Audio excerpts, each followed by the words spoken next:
start tonight's program with a Fox News alert. Saudi Arabia has confirmed this evening the death of Washington Post columnist Jamal Khashoggi.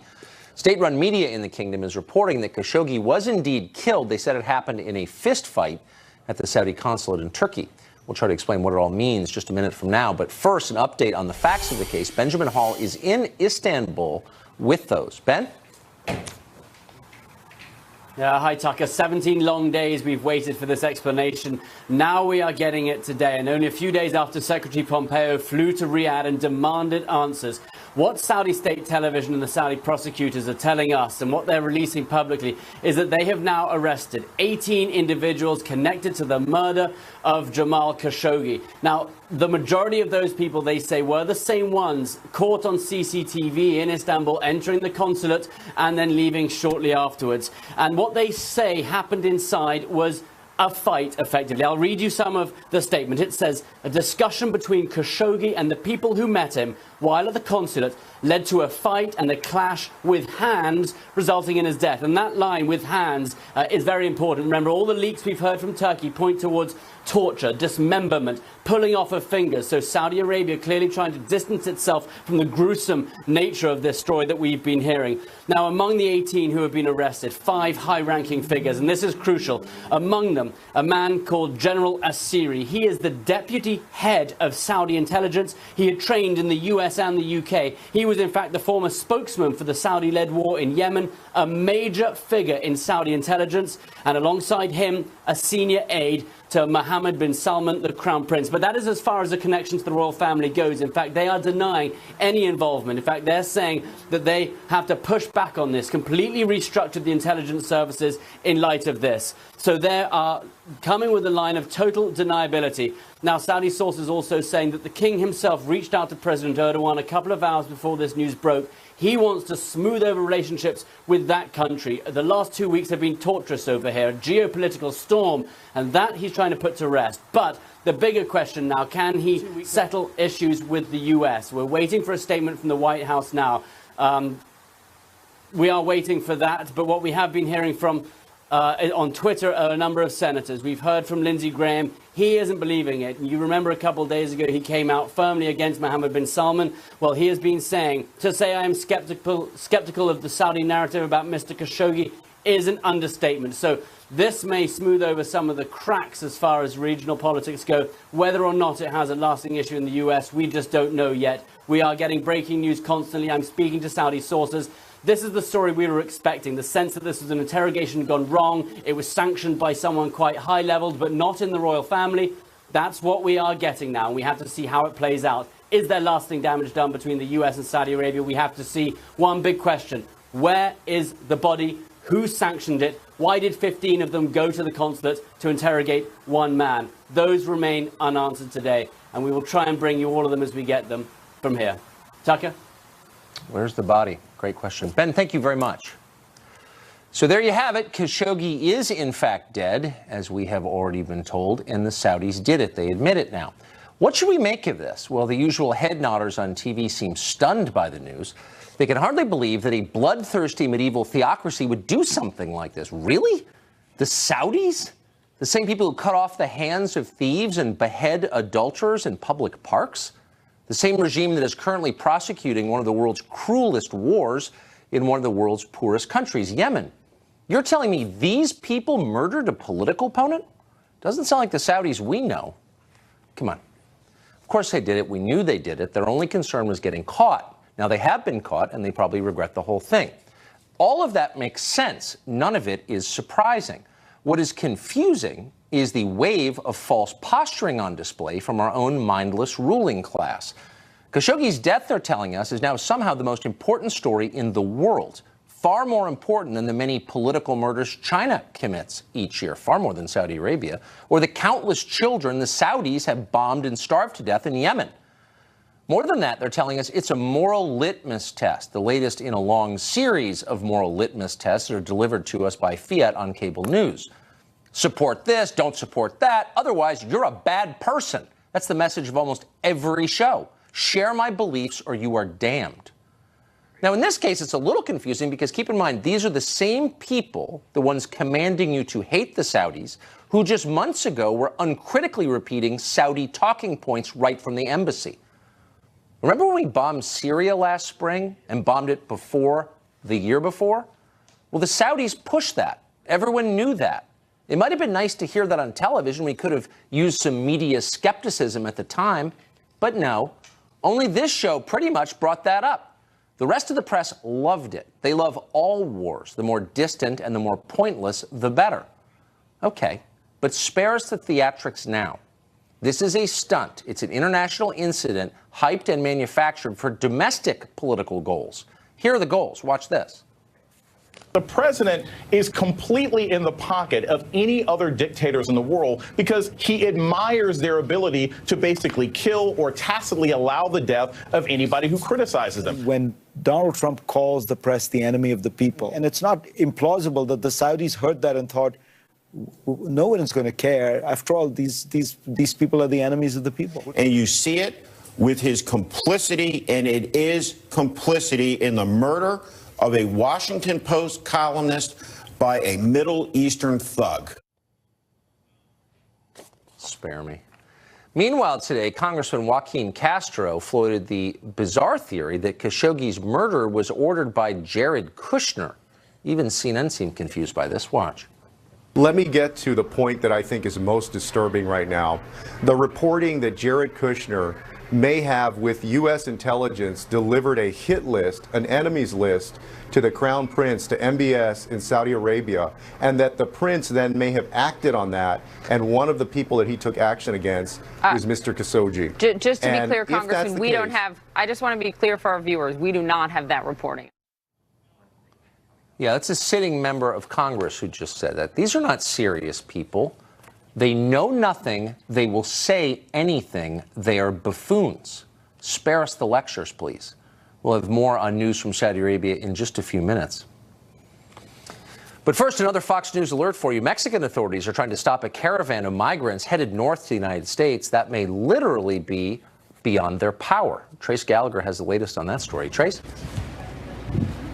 And Tucker, it's impossible to get an accurate count because the caravan is spreading out, but we still believe there are between 3,000 and 4,000 Honduran and Salvadoran immigrants heading north. And right now, at Guatemala's border with Mexico, there are thousands of migrants waiting in line trying to cross one of two bridges that lead into Mexico. Now, earlier, they broke a gate and tried to push their way into the country. And in spite of Mexican police and military using smoke canisters to push them back, many of them, as you can see, kind of got through. Mexico has now told the United States it would put up shelters, meaning tents, along their border with Guatemala. And Mexican authorities say they're allowing 100 migrants per day to come into Mexico. Those people are being told they want to seek asylum. If they do so, Mexican government saying they need to stay in a government shelter or a charity shelter, and their applications will be processed within 45 days. Now, if they leave and roam the country, they forfeit their asylum request and could be deported. Today, after meeting with President Peña Nieto, Secretary of State Mike Pompeo said this. Watch. This is an organized effort to come through and violate the sovereignty of Mexico. And so we're prepared to do all that we can to support the decisions that Mexico makes about how they're going to address this very serious and important issue. But reports on the ground show that most of these Central American migrants are trying to come to the United States. President Trump, of course, has vowed to use the military to shut down the border if needed. Tucker. Trace Gallagher, thanks a lot for that update.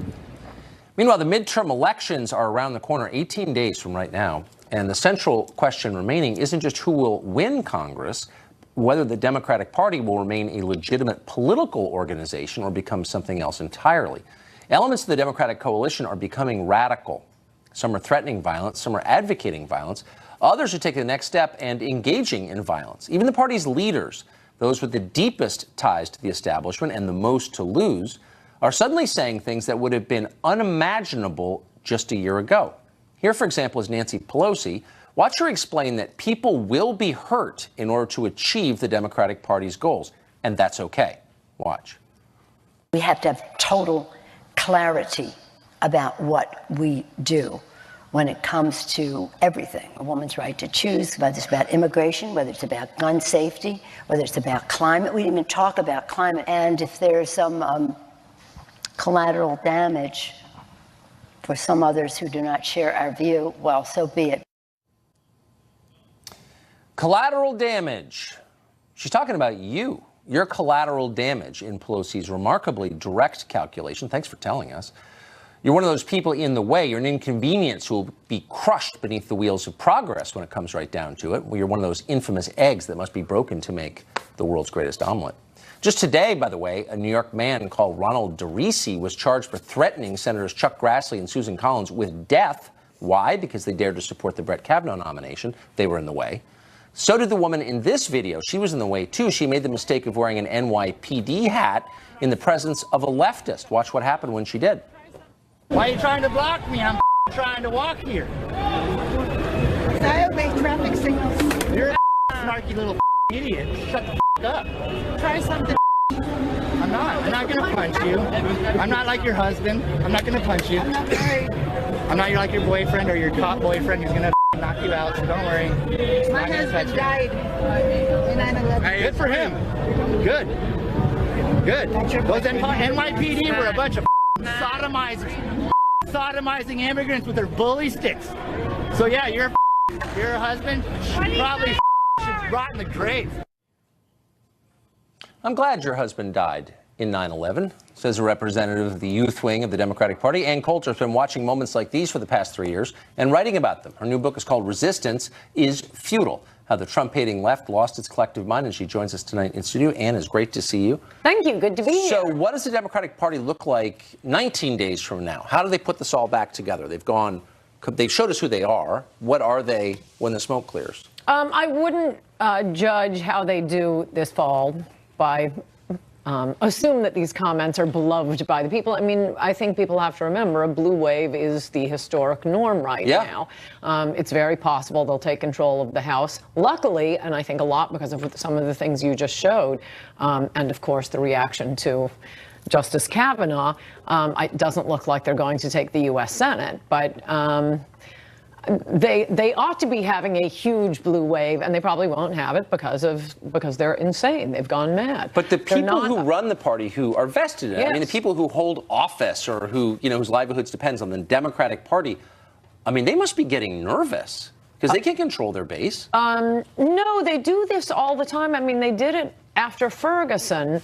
In order to help the Democrats win an election, they are willing to gin up race hatred, as they did after what happened in Ferguson.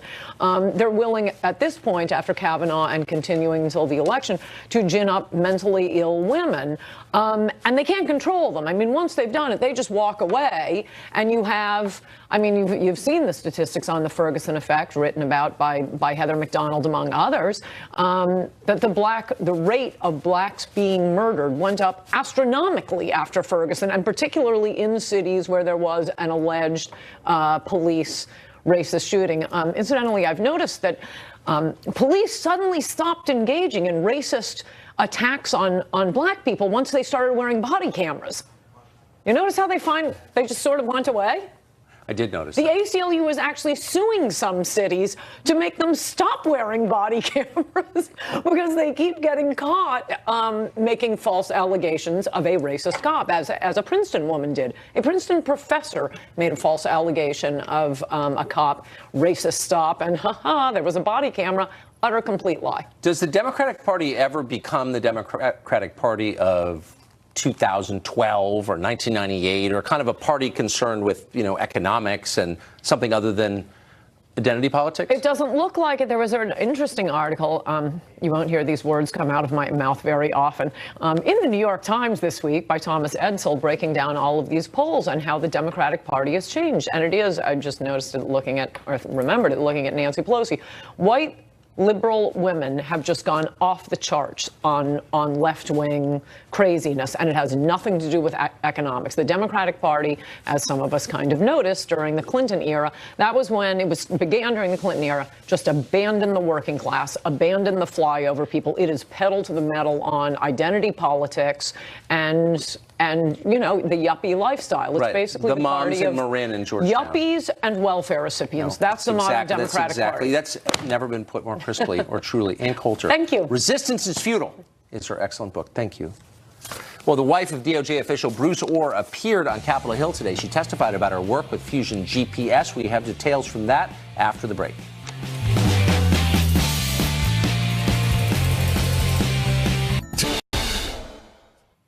Senator Elizabeth Warren of Massachusetts assumed she'd be a progressive hero on Monday when she released DNA test results showing that it's possible she might have a tiny amount of American Indian blood, or maybe it was from South America, not clear. Instead, she was ridiculed. Even the Cherokee Nation said she was, quote, hurting tribal interests by doing this. But then the Cherokee Nation made a mistake. As someone called Zerlina Maxwell at MSNBC explained, there's only one possible explanation for any group criticizing a Democrat. Do you know what it is? We're going to give you one guess. What's the explanation? Oh, racist, of course. Watch. The Cherokee Nation response was problematic because it actually ignores the fact that DNA testing historically has been used to exclude black natives from tribal affiliation. And so that history has been completely lost in this entire conversation, and that's potentially very unfortunate. So the Cherokee Nation is racist for criticizing Elizabeth Warren, who's way whiter than you are. Because it's not racist to make up a bogus racial identity to game the system and advance your career. But if you call someone out for that, who's a sitting Democrat, that's real racism. So just be sure to update your definitions tonight. Meanwhile, the wife of senior DOJ official Bruce Orr appeared on Capitol Hill today. Nellie Orr worked for Fusion GPS during the 2016 election cycle when her husband met with Christopher Steele about the infamous Trump dossier. But during her testimony to a House panel today, Nellie Orr invoked spousal privilege in order to limit what she told lawmakers. Was she right to do that? What didn't she say? Jonathan Turley is a professor at George Washington University Law School. He's been watching all of this closely and joins us tonight. Professor, thanks for coming on. I assume it's legitimate to invoke spousal privilege. It sounds legitimate to me anyway, as a non-lawyer. What do you think she was hoping not to say? Well, it's pretty rare to have a spousal claim raised, particularly with all the advancement that women have been able to achieve. To have someone in an important position refuse to answer questions from an oversight committee by returning to a spousal status is problematic because there's serious questions that have been raised here, conflicts in the testimony that people have cited with regard to her husband. What we really have to find out is what is the real record here? When were contacts made? Who were the people that presented this information that ultimately went to the FISA court? None of those questions are being answered right now. So you do make, I think, a great point, which is if she's saying she can't answer questions to an oversight body, congressional oversight body, because it's her husband and they're too close and they shouldn't be required to violate the privacy that exists between them, then was it appropriate for them to be working even indirectly in a government setting, which they were? Well, that's the problem, is that you seem to have sort of alternative reasoning. You can claim the fifth, and if I don't use the fifth, he's my spouse, and if he's not his spouse, I'm his minister, something along those lines. She hasn't claimed the full array, but the point is still that there's information that an oversight committee requires. I honestly don't know how serious these allegations are. I think we should know. We do need some of these answers. Now, Mr. Orr has made statements about when he first interacted with this company on this issue that seem to be in contradiction with the statements of other witnesses. That's always a serious problem for Congress. Now, the fact is his wife was an officer of that company, was an employee of that company, directly involved in these allegations. And if we now are going to have spousal immunity claims, it really creates a serious problem in terms of having, couples each for their own merit achieving positions of authority if we have to face these types of spousal claims. Well, yeah, especially when you have a law enforcement agency going to Hillary Clinton's Oppo people for information, right, that winds up at the base of a criminal investigation. It's a problem. Professor, thank you very much for that very clear explanation. I appreciate it. Thanks, Tucker. Well, female athletes increasingly finding themselves outclassed by biological men in their sports. What is the future of women's sports in the age of transgenderism? It's a real question. We're going to ask it next. Ship of Fools, #1 in the New York Times bestseller list. It explains how Washington elites have abandoned the interests of everyone else. Grab a copy, any bookstore.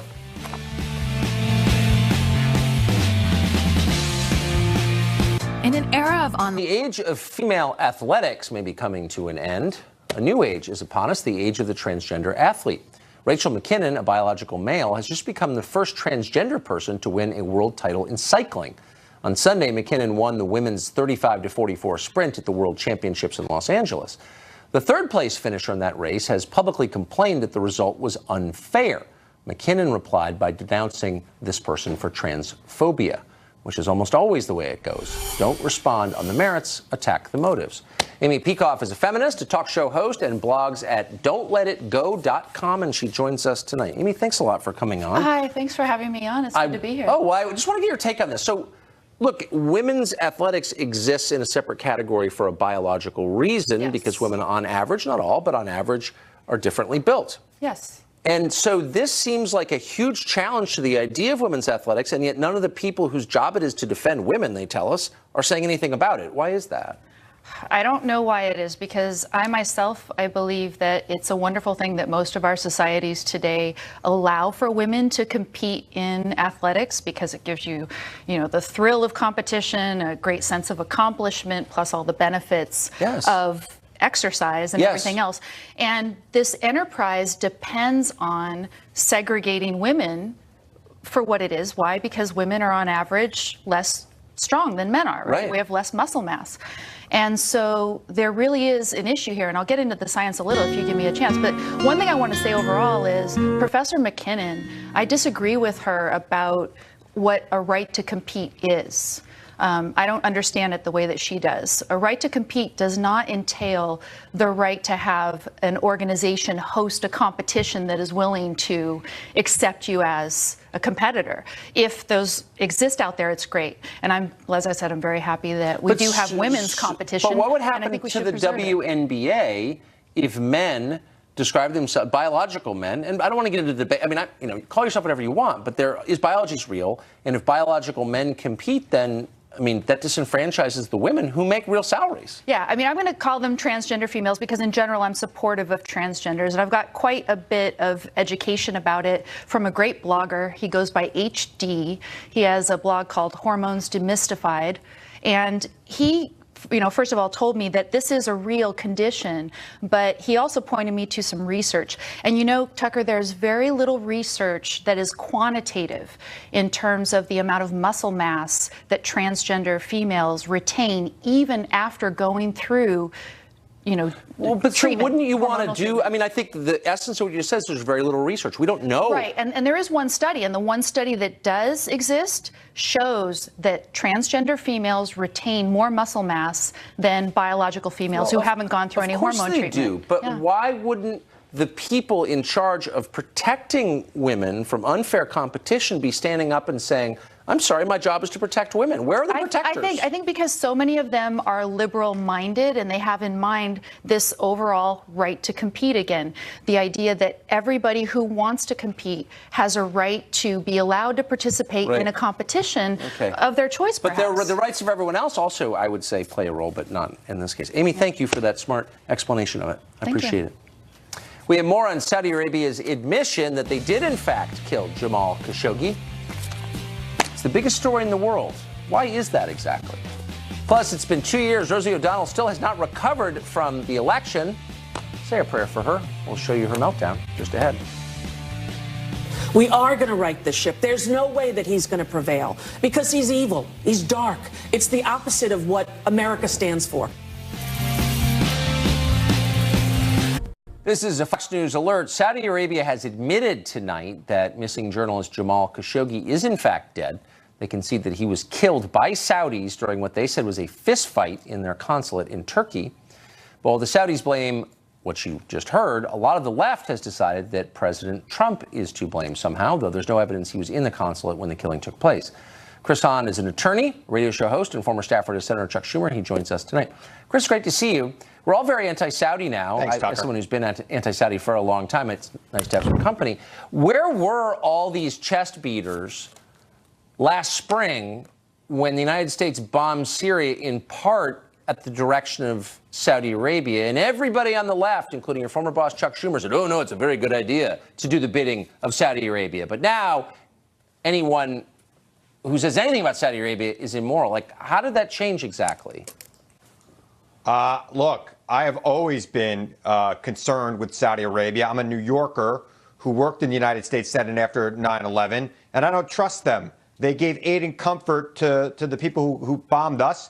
And I don't understand how we're looking at what MBS did to Khashoggi any differently than we're looking at what Al-Qaeda did to Daniel Pearl. This is an act of terror, and it needs to be dealt with that way. Now, as for Trump's role in this, he has been hold on, stop. Wait, before you get all the Trump, whatever, he's sucking up to dictators, right? Says the party that sucks up to China. Anyway, a sincere question. Has to be dealt with how? So you're pushing for, I guess, another war, this one against the Saudis? Tell us all the new wars that we need. I think that I think that we need to insist. Look, we have a lot of leverage over Saudi Arabia, especially in their security in the Middle East, and we need to insist that this man is not installed permanently on the throne. He's right now the crown prince. Obviously, the king is. So we're going to destabilize, but this is like foreign policy by cable news, my favorite kind. So what happens when the Saudi kingdom, the royal family, no longer controls? I know we are controls their own country. Yeah. Like, what would happen if the Saudi royal family collapsed? What do you think the aftermath would look like? Last I checked, there's about 40 other princes in Saudi Arabia that they can choose from. In fact, MBS wasn't even originally in line for the throne, and I don't think it's up to us to support dictators and terrorists. And I'm sorry, what he did to Khashoggi was not just about Khashoggi, it was about every journalist who threatened him anywhere in the world. And this is something how are journalists in China? Hold on. How are journalists? And the president of the United States, is acting very weak here. Yes, please save me the moral posturing. It's too dumb, actually. Let me just ask. I just want to know what the standards are here. So obviously, journalists in China are killed far more often than they're killed in Saudi Arabia. Obviously, China being a huge funder and supporter of the Democratic Party and a favor of the Democratic Party. Are we going to apply these new standards to China? I don't know where you get that from, but okay. Oh, really? Look, I think that we should stand Maybe I should show you the tape of Dianne Feinstein pledging allegiance to China. We should stand so across the board, up it doesn't for matter. our values wherever they are threatened anywhere. We should stand. Look, Khashoggi was an American permanent resident, and our law treats permanent residents the same as it does citizens, and this president should respond the same way. He killed somebody who was under our protection, and if the president doesn't respond, it's because he's weak. Cool it with the moral outrage, okay? I think we're all a little sick of it. Well, how can we not be outraged? How can we not be outraged? Well, I don't know, because there's a long list of things to be outraged by. How about the war in Yemen, which the Saudis have been prosecuting, which killed untold children? I don't remember you holding a press conference to express outrage about that. Oh, you are? I am outraged by that, too. But we're talking about this tonight, Tucker. And I want to know if you think the Khashoggi killing is different than the Daniel Pearl killing, because I don't think it is. Of course Is it? Look, I'm not. Is it? I think Tell me. I think the Saudi government is medieval and terrifying. I think it's different in like 50 ways. Yes, Your question is so stupid. Right. I'm not sure how to respond to it. We are in mutual agreement, Tucker. I agree with you. I do not like what's going on there. I don't like what a lot of things are going on around the world, but we have a lot of leverage over the Saudis, and we should use it. Okay. Yeah. All right. New war. Thanks, Chris. Glenn Greenwald co-founded The Intercept. He just published a piece on what he says is the Washington Post hypocrisy about Saudi Arabia. He joins us tonight. So, Glenn, before I ask you about the piece that you wrote, unravel this for me. And I just want to be totally clear. I've never been on the side of Saudi Arabia. I hate how they're controlling our foreign policy, particularly in Syria. But why the outrage about this now? I'm a little confused by it. The Saudis have been murdering journalists, murdering dissidents for decades. They've been doing it at a heightened rate for the last 2 years. As you just said, the Obama administration was arming the Saudis in order to create the worst humanitarian crisis in Yemen by slaughtering civilians by the thousands, imposing famine conditions on millions. The Trump administration has done the same. The reason people in Washington suddenly decided that they're angry about Saudi Arabia is because this time their victim is somebody who they ran into do in Washington restaurants and who is popular in Washington social circles. That's the reality. They didn't care at all when the victims of Saudi Arabia, by the hundreds of thousands, were people that they didn't like or didn't care. It's just this time they killed one of their friends. How deep would you say, give us a quick overview of how deep the ties between the Saudi royal family and official Washington go, including in the journalistic establishment in Washington? It's impossible to overstate. When the Crown Prince came here, he had the red carpet rolled out for him by Hollywood. He met with Oprah. By Silicon Valley, he met with Bill Gates and Jeff Bezos. In Washington, he met with the leaders of all the parties. Saudi Arabia has been a critical financial partner and military partner for the U.S. for a long time. The interests go so deep in Wall Street and the defense industry. And then, as it turns out, even the Washington Post, as they were going around demanding that everybody sever all ties with Saudi Arabia because it's immoral now that they've killed one of their journalists, had on their staff 2 writers who both work at lobbying firms that had extremely lucrative contracts with the Saudi government. So the Washington Post was paying people, unbeknownst to their readers, to publish articles at the same time that they were getting paid by the Saudis to do messaging and other lobbying work for that same regime.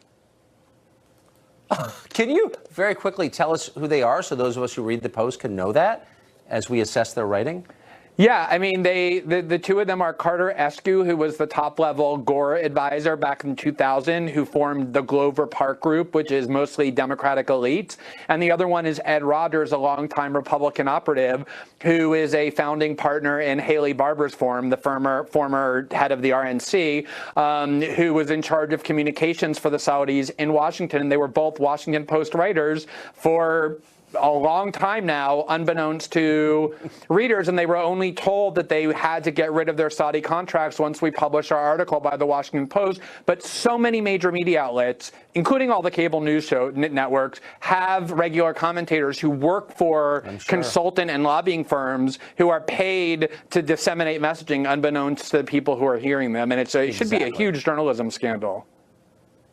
The totally fearless Glenn Greenwald. Thank you, as always. Thanks, Tucker. With the midterm elections closing in, one New York Times editorial board member has a simple request for Hillary Clinton. Please be quiet. It's not helping. That's next. Clinton's 2016 defeat to Donald Trump and Washington's reaction to it exposed the way the people in charge really feel about you. They have total contempt. That's described in great detail in a new book, Ship of Fools.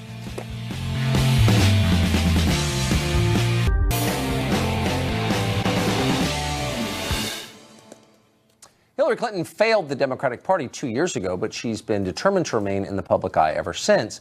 Now the New York Times editorial board is fed up with it. In an opinion piece, board member Michelle Cottle complains about Clinton's masterclass in distraction. She says Clinton's recent stunts, her attacks on civility, for example, are diluting the party's message and could cause them to suffer more defeats at the ballot box. In short, Hillary, please go away for just a few minutes. Dave Rubin hosts the Rubin Report, and he joins us tonight. What do you make of that? Great to see you, by the way. Good to see you, One of the benefits of being in Los Angeles is you're on the set. What do you make of Hillary Clinton she is still the standard bearer of the party, isn't she? She was the last nominee. Yeah, I mean, look, this line about civility, that we can no longer be civil with our political opponents, think about what that really means. I mean, just word it differently. We should start being uncivil, right? That's what she's really saying. So what does that really mean? Hunt them down in restaurants, find them in elevators, go to their jobs? Should we stop them on the road? I mean, where does this go? The thing that we have in America is that we can do this every night. You, Tucker Carlson, can argue with someone about something political. Yes. And it doesn't get violent, and you wrap it up at the end of the day, and you go home and you do it again the next day.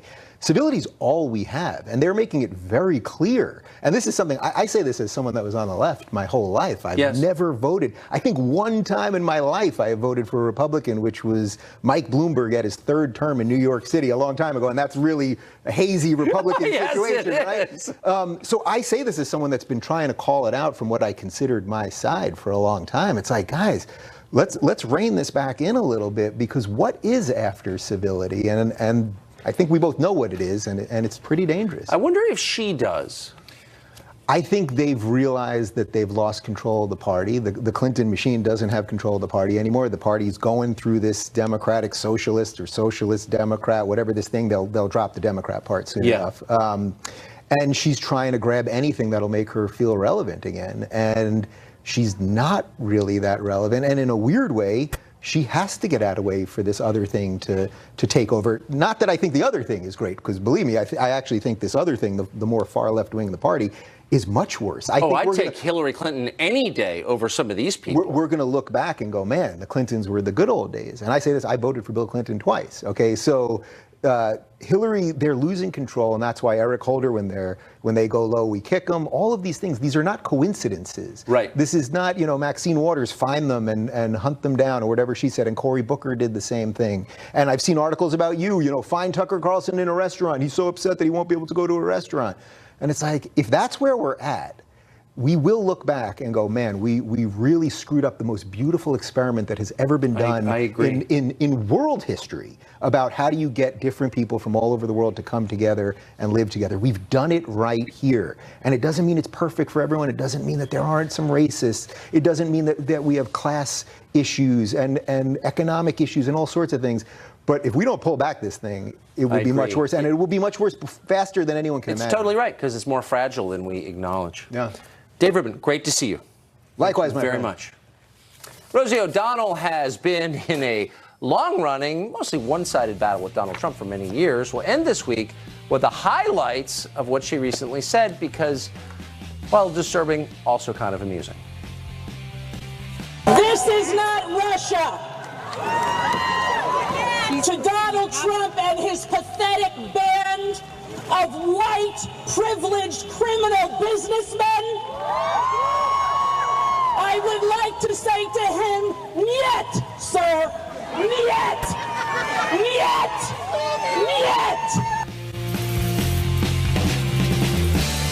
niet. From the 2016 election, here's part of it. We are going to right the ship. There's no way that he's going to prevail because he's evil. He's dark. It's the opposite of what America stands for. I always thought, why didn't they counter-program his rallies, his Nazi-esque rallies? When he was elected, what I wrote on Twitter was we should impose martial law till we make sure that the Russians weren't involved in the final tallies of the vote. He wants to send the military to the border, so. I want to send the military to the White House to get him. Martial law, Nicole Wallace thinks that's a good idea. Dean Cain is an actor, joins us tonight. Dean, you've been here all your life. Obviously, you're a famous actor. If I were running the Hollywood Chamber of Commerce, I would call Rosie O'Donnell and say, pull back a little. Martial law, really? You're embarrassing us. Yeah, well, I mean, that thing was a joke she said about sending the military over to get him out of the White House. Yeah. It was a joke, a thinly veiled joke. But when she did say, she tweeted martial law, impose martial law until we're sure the Russians had nothing to do, that was insane. I mean, that's a coup. Well, that's it is insane. It's crazy. So but don't other people in her world say, look, Rosie, I get it. You don't like Trump. You're a liberal. Okay, fine.